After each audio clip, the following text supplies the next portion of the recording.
जय हिंद साथियों, मैं डॉक्टर ज्योति प्रकाश स्वागत करती हूँ आपका अपने यूट्यूब चैनल हिंदी स्टडी में।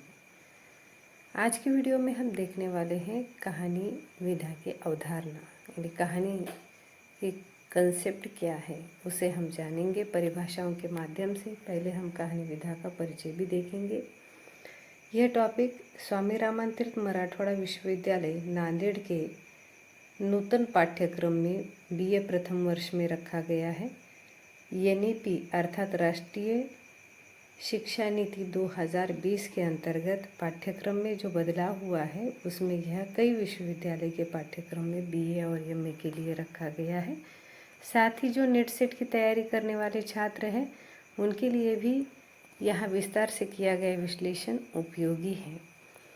यहाँ पर मैंने बहुत लंबा वीडियो ना चले इसलिए नोट्स दिए हैं, लेकिन पूरे परिभाषाओं को मैं यहाँ पर नहीं बताऊँगी। आप स्क्रीनशॉट भी ले सकते हैं उन परिभाषाओं का। जितना हो सके मैं विश्लेषण करूँगी। चलिए शुरू कर रहे हैं हम आज की वीडियो को। कहानी की अवधारणा, कहानी विधा का परिचय देखेंगे। सबसे पहले हिंदी गद्य साहित्य की अनेक विधाओं में कहानी सबसे सशक्त और प्राचीन विधा के रूप में विकसित हुई है। शाब्दिक अर्थ में कहानी का अर्थ है कहना। शुरुआती दौर में कहानी कही और सुनी जाती थी। मानव ने भाषा के लिखित रूप का विकास किया, तब कहानी लिखी जाने लगी। पंचतंत्र की कहानियाँ इसका प्रमाण है। कहानी लोक कल्याण की भावना और लोक रंजन का समन्वय करती आई है, इसीलिए वह सबसे अधिक लोकप्रिय भी है। इसे कथा, वृत्तांत, आख्यान, आख्यायिका जैसे कई नामों से जाना जाता है। बंगाली में इसे गल्प, अंग्रेजी में स्टोरी और मराठी में कथा कहते हैं। वर्तमान समय में कहानी सर्वाधिक लोकप्रिय है। औद्योगिकरण, विज्ञान की प्रगति, भागदौड़ की जिंदगी में मनुष्य का समयाभाव ही इसका मुख्य कारण है, क्योंकि बड़ा उपन्यास, नाटक, महाकाव्य पढ़ने के लिए पाठकों के पास समय नहीं, जिसकी तुलना में कहानी कम समय में पाठकों को अत्यधिक प्रभावित एवं आनंदित करती है। हम कहानी को अपने दादा दादी यानी परिवार और विद्यालय में सुनते और सुनाते आए हैं। यही कारण है मनुष्य अपने आप इस विधा की ओर आकर्षित हुआ है। तो ये था कहानी विधा का परिचय। अब देखेंगे कहानी की परिभाषाएं। विभिन्न विद्वानों ने अलग अलग परिभाषाएं बताई हैं। सबसे पहले हम हिंदी के प्रसिद्ध साहित्यकार जयशंकर प्रसाद द्वारा लिखित परिभाषा जानेंगे। उनके अनुसार आख्यायिका में सौंदर्य की एक झलक का चित्रण करना और उसके द्वारा इसकी सृष्टि करना ही कहानी का लक्ष्य है।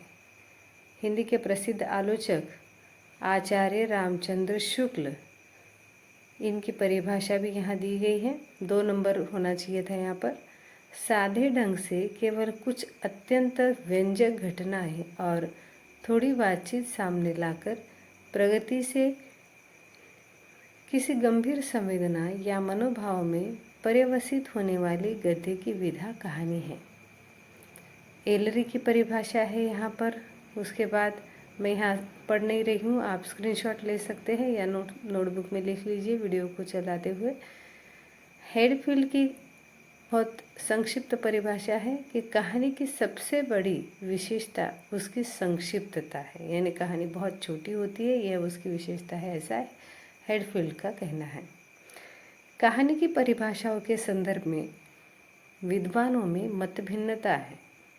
कोई कहानी को केवल मनोरंजन का साधन मानता है, तो कोई कहानी को मनोरंजन के साथ साथ मानवीय जीवन को उदात्त बनाने वाली एवं उपदेश देने वाली विधा के रूप में स्वीकारते हैं। कहानी की उक्त परिभाषाओं से उसका स्वरूप निश्चित किया जा सकता है, यानी जो परिभाषाएं दी हैं उससे उसका स्वरूप भी निश्चित किया जा सकता है।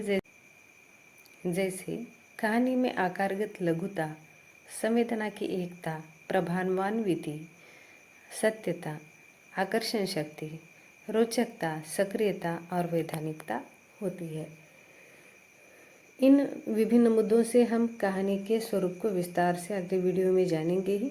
दोस्तों, ये आपके पाठ्यक्रम से जुड़ा टॉपिक विस्तार से यहाँ नोट्स के साथ दिया है, तो आपकी जिम्मेदारी बनती है वीडियो को लाइक करें, शेयर करें और चैनल को यदि सब्सक्राइब नहीं किया है तो बीए के छात्र, एमए के छात्र चैनल को सब्सक्राइब करके रखें, क्योंकि नए पाठ्यक्रम के सभी वीडियो यहाँ पर आपको उपलब्ध होने वाले हैं। जितने हो सके नोट्स भी आपको मिलने वाले हैं, इसलिए आप चैनल को लाइक कीजिए, सब्सक्राइब कीजिए। धन्यवाद।